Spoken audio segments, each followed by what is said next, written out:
Your room? Oh, this is perfect for you. A cramped storage room.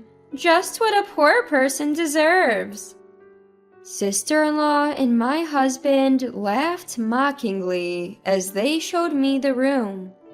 I was at a loss for words. I had trusted sister-in-law and decided to renovate this precious home. How did it come to this? If only I had been more cautious. If only I had doubted sister-in-law more. Regret was pointless. The damage was done. But this isn't my fault. It's all on sister-in-law who deceived me. I don't need to live with sister-in-law and my husband like this. I decided to take matters into my own hands. My name is Sissy, a housewife in my 40s. I live with my husband and sister-in-law. Originally, my husband and I lived with my in-laws. But a few years ago, sister-in-law who had divorced moved in, saying she was lonely living alone. Eventually, my parents-in-law's health deteriorated, and I couldn't manage their care alone.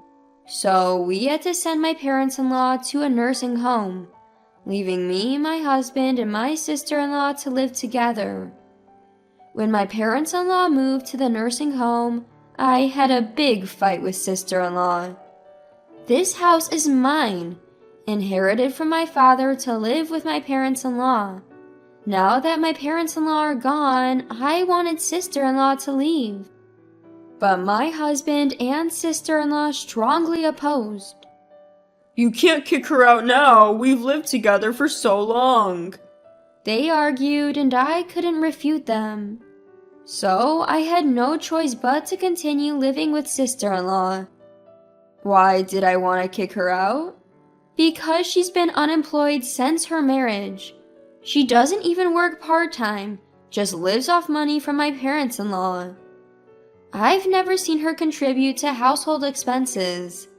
I can't keep supporting her. That's why I wanted her to leave and become independent. But my husband didn't take kindly to me wanting to kick out a sister. Our relationship worsened after that incident. I blame it all on sister-in-law. If she were a decent person, things would be different. Still, we've managed to live together. But sister-in-law doesn't help with anything. She doesn't contribute money, so the least she could do is help with chores. But she just lounges on the sofa all day. Sister-in-law, please do some work. You can't just lounge around forever. When I say this, she yells. Don't criticize what I do. How dare you, being just a wife? She hates it when I oppose her, even though she does nothing all day. If you don't like it, why don't you leave? Why should I? You should leave. This is my house. I'm not going anywhere. If anyone should leave, it's you, sister-in-law. And so, our relationship worsens with each argument. My husband always sides with my sister-in-law. Whenever sister-in-law tattles on me, he says, What's your problem with my sister? Just because you own the house doesn't mean you can act all high and mighty. Living sandwiched between my sister-in-law and my husband is unbearable. I've been racking my brain to find a way to kick sister-in-law out, but I can't come up with a good plan. What if I grow old and still can't mend my relationship with sister-in-law? What if I have to keep putting up with her unemployment? The thought keeps me up at night. My husband sides with sister-in-law, so I have no one to confide in, and my mental health is deteriorating. I thought about consulting my parents-in-law, but ever since hearing they were enjoying their retirement, I hesitated to burden them with my problems. One evening at dinner, sister-in-law said, I have something to discuss. I braced myself for bad news, but sister-in-law suggested renovating the house. The house, inherited from my father, was showing its age and had some issues. I had been meaning to fix it but hadn't found the time. When I told sister-in-law, she said, "Leave it to me," and offered to find contractors. Sister-in-law had never shown initiative before, but knowing she was thinking about the house changed my perspective. Maybe this was an opportunity for her to reconsider her actions. So I entrusted the renovation to sister-in-law. At first, I kept an eye on her, but things started to look suspicious. She found contractors that were suspiciously cheap or known for shoddy work. When I questioned her commitment, she fake cried and complained to my husband. He misunderstood and scolded me, saying, "How could you treat my sister like that when she's trying to help?" From then on, anytime I confronted sister-in-law, she threatened to tell my husband. He started to view me negatively and would scold me without even listening. I thought about canceling the renovation, but was met with strong opposition from both sister-in-law and my husband. Your precious home may be in serious trouble if things continue like this. I continued to work hard, even as new worries piled up. I was already stretched thin and started to feel the physical toll. I even used the time I didn't have to spare to look for a contractor. Eventually, I lost the energy to confront sister-in-law. When she suggested sketchy contractors, I'd say, "If you think it's fine, then it's fine." Sister-in-law seemed pleased and took over the entire renovation process. After spending a few days in a business hotel, I received a message from sister-in-law saying the renovation was complete. The house looked surprisingly good and fit well into the neighborhood. Maybe I had been worrying for nothing. Maybe I had misunderstood sister-in-law. Maybe I had misunderstood too much about sister-in-law. In reality, she's a nice person if you talk to her properly. So maybe we've just kept running into each other. I decided to mend our relationship. Let's try to make progress little by little. And walk down the new hallway. Sister-in-law, where's my room? I was tired from the hotel stay and wanted to rest. Sister-in-law stopped in front of a storage room. "Your room? Ah, this is perfect for you. A cramped storage room. Just what a poor person deserves." Saying that, sister-in-law opens the door. She opened the door to reveal a small, dim room. I saw my husband laughing out of the corner of my eye. He must have known this would happen. "You think I'd let a wife like you have a decent room? You're such an idiot." Sister-in-law laughed. My husband joined in. I was at a loss for words. Why did I ever agree to the renovation? If I had been more cautious, if I had doubted sister-in-law more, this wouldn't have happened. I regretted letting them have their way with the house my father gave me, and resentment towards sister-in-law and my husband surged within me. I felt foolish for thinking we could reconcile. Sister-in-law and my husband were hopeless. "Fine, I'll leave then," I said and turned around. My sister-in-law and her husband tried to stop me, looking panicked by my unexpected move. Hey, you're just gonna walk out on your home like that?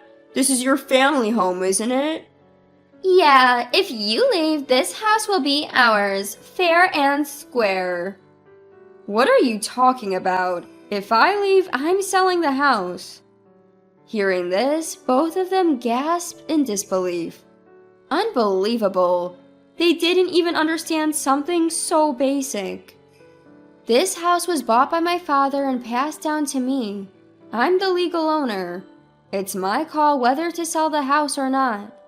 I have no reason to own a house I'm not living in, so selling it is the obvious choice. "You can't just do whatever you want. What about our lives?" My sister-in-law retorts, her face turning red. Neither she nor my husband have any say in my decision. I don't need your permission. It's late now, so I'll contact a real estate agent tomorrow. I head for the door again. They shout, "Wait!" but I ignore them. Later, I move to a weekly apartment and start planning my next steps. My phone keeps ringing from my sister-in-law and her husband, so I block their calls.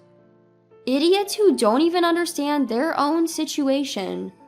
How did they think they could live in that house? Did they imagine my parents-in-law bought it for them? My parents-in-laws aren't wealthy. Even if they passed away, they'd leave only a small inheritance. Despite this, my foolish sister-in-law and husband seem to be under some delusion. This is a good opportunity to set them straight. I'll teach them who's making their lifestyle possible. Determined, I move on to my next steps. The next day, I go to a real estate agency to get the house appraised. But they're fully booked, so it'll be a while before anything happens. I decide to go back home to update my sister-in-law and husband. When I get there, the house is a mess. Trash is scattered everywhere, from the entrance to the hallway. Among the trash are clothes and daily necessities. The living room door won't even open, because it's blocked by a mountain of garbage. Just yesterday, the renovation was completed, and now it's a mess. I force open the door and step into the trash-filled living room. I see my sister-in-law slumped on the sofa. "Sister-in-law, what are you doing?" She jumps at the sound of my voice. When she realizes it's me, she clings to me as if I'm her savior. "I'm really sorry about yesterday. We didn't appreciate all you've done and said terrible things, but we didn't mean it. We were just jealous because you're so perfect. We always appreciated you and believed you'd come back. Let's work together from now on." Her words are too convenient to be true. I can only look at her with disdain. "We can't do anything without you. Look how dirty the house got in just one night," she says, looking around disgustedly. When we lived together, I did all the housework. Neither of them ever helped, especially with cleaning. If I didn't clean, they'd just leave the rooms messy. But I had never felt this disgusted before. If two people are this good at trashing a house, it's no wonder I felt so drained from housework. I sigh at my sister-in-law's attitude and their inability to clean, and she timidly says, "Sissy?" Ignoring her, I say, "We'll talk when my brother gets home," and start cleaning the house for the last time. A few hours later, my husband returns from work. By then, the house is mostly clean, and both of them applaud, saying, "Impressive." I can only shake my head at their incompetence, but at least there's a place to sit now. I motion for them to sit. Then I slam a paper on the table. Their faces turn pale when they see it's a divorce application. Wait, Sissy, this is a joke, right? You're not planning to abandon us? "Yeah, how will we survive without you?" Both my sister-in-law and husband cling to me. Ridiculous, after treating me so poorly just yesterday. I'm sorry, but I don't have time to maintain a house or do chores for people like you. Don't say that. We've been getting back together, haven't we? We managed until now, but I've reached my limit. I'm done with both of you. Let's end this. I urge them to sign, but my husband refuses. My sister-in-law also tries her best to stop him, saying, "Don't sign it." If you don't agree, I'm considering taking this to court. Is that okay? Finally reaching their limit, my sister-in-law starts apologizing profusely. "I'm really sorry. I apologize for how we've acted. Please don't divorce us or take us to court. Don't abandon us." She pleads, tears streaming down her face. My husband also starts apologizing deeply. but my decision was unshakable. After that, we continued divorce negotiations through lawyers. Eventually, they gave in and we divorced.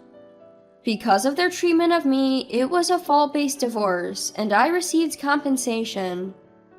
I successfully sold the house, and they were left homeless, wandering the streets. My ex-husband even quit his job due to the scandal and the shock of losing the house. Now, he and my former sister-in-law are scraping by, living in an old apartment and working part-time. My former parents-in-law finally learned about their actions and cut ties with them. They're struggling on their own now. As for me, I was able to sell the house for a higher price than expected and use the money to rent a decent apartment. Now I'm enjoying a comfortable life, working from home. Living alone after so many years was initially challenging, but it became incredibly comfortable to my own surprise. After spending so long serving others, I want to live kindly for myself from now on.